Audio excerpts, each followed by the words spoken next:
After looking at NHL teams that were almost successful, I thought it would be very interesting to look a little on the flip side at the ones that almost weren't. And while some cities on this list still don't have an NHL team, others have been fortunate enough to keep theirs. In this video, I'm going to attempt to explain why these select teams almost relocated and therefore almost failed. And with that, here are NHL teams that almost failed.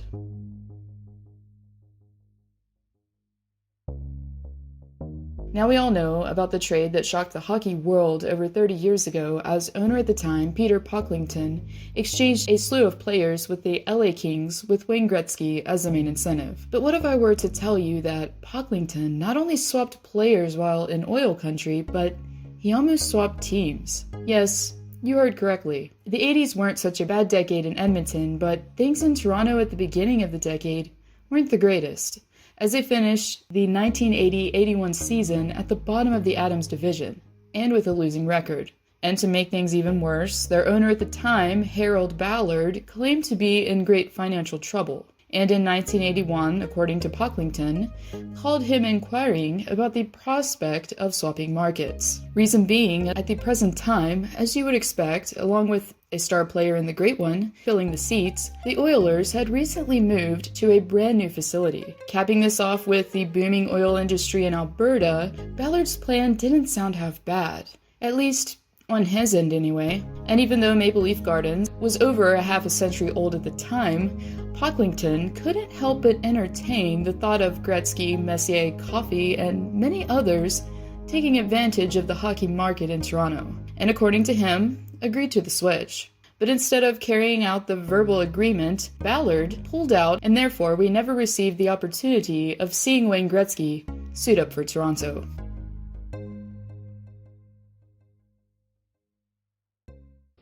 What do you think of the richer flavor we put into new Purina Dog Chow?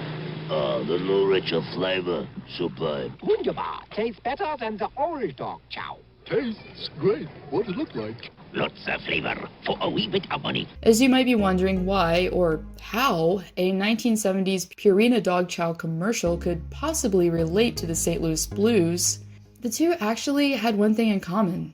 Beginning in 1977, their mutual owner, as around a after the Blues' inception, the franchise was acquired by Ralston Purina. But despite subtle marketing ploys like changing the arena's name from the St. Louis Arena to the Checker Dome, to better expose the Purina logo, it became painfully clear that marketing a hockey team wasn't exactly their forte. But in January of 1983, the ownership was conveniently given a prospective offer by the Saskatoon-based Batoni Hunter Enterprises, and the frontman just so happened to be the founder of the WHA Oilers, Bill Hunter. Hunter and his investment group had big plans for the franchise that had been doing well on ice but struggling mightily financially. Hunter's plan to rectify the situation was to move the team up north to Saskatoon and promised to begin construction on a new arena with a capacity of 18,000. and have it ready for the start of the 1983-84 season. Ralston was sold on the idea from the start,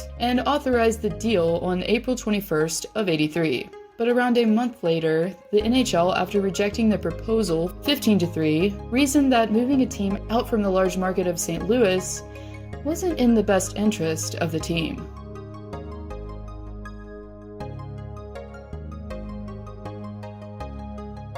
While Marty Brodeur was busy leading his team to their first Stanley Cup in 1995, the franchise had other matters on their hands to worry about, besides just winning 4 rounds, as the Devils' future was yet again uncertain due to a lease dispute involving their previous home arena in the Meadowlands Sports Complex. But for owner John McMullen and the team, the country music city of Nashville had a solution that didn't sound half bad. The team would move down south and play in a brand new $150 million proposed facility, and the deal was even sweetened with a combined offer of $20 million as a relocation bonus. For McMullen, though, who had brought the franchise from Denver to his home state of New Jersey, didn't allow the dollar signs to cloud his judgment, and on July 14th agreed to renegotiate the new terms of a lease that would keep the Devils in New Jersey for 12 more years. But for McMullen, he admitted that his decision was based more on the sentimental instead of prospective financial gain. "If you did this all with your head, you wouldn't stay," McMullen told the New York Times.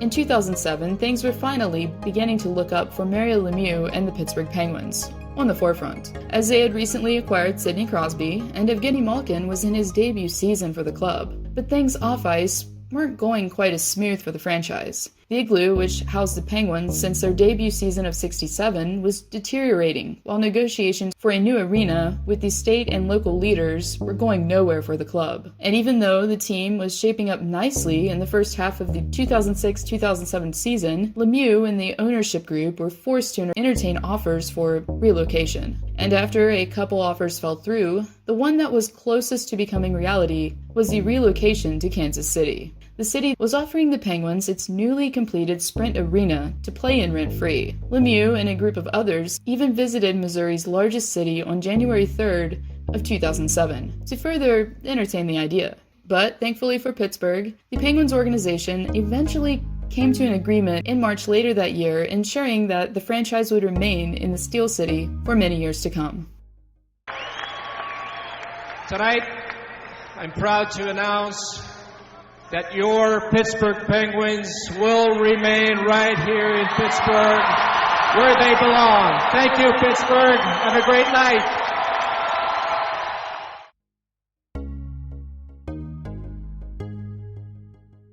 Even though Nashville was unsuccessful in acquiring the Devils, they still managed to eventually get a team into the Music City. But after the team's first owner, Craig Leopold, decided to put the team up for sale in 2007, things weren't looking so good in Tennessee's capital. And the same billionaire that was interested in the Penguins also took notice in the Preds' uncertainty, offered $200 million for the franchise. But with a catch. He wanted to relocate the team to Hamilton, Ontario. And around a week after the written agreement for transfer of ownership was drawn up, he aggressively reactivated a deal that gave him exclusive rights to negotiate a lease option for housing an NHL team at Hamilton's Copps Coliseum. Leopold, who read about this in the news, took exception to the thousands of season tickets that were being sold prematurely and terminated the agreement to relocate the franchise. What transpired after May 24th was very unexpected. We certainly didn't anticipate Jim Balsillie renewing an arena lease in Hamilton, Ontario, or soliciting season ticket deposits in Hamilton and using our logo to do that, or applying for an NHL relocation of the franchise before applying for ownership of a National Hockey League team.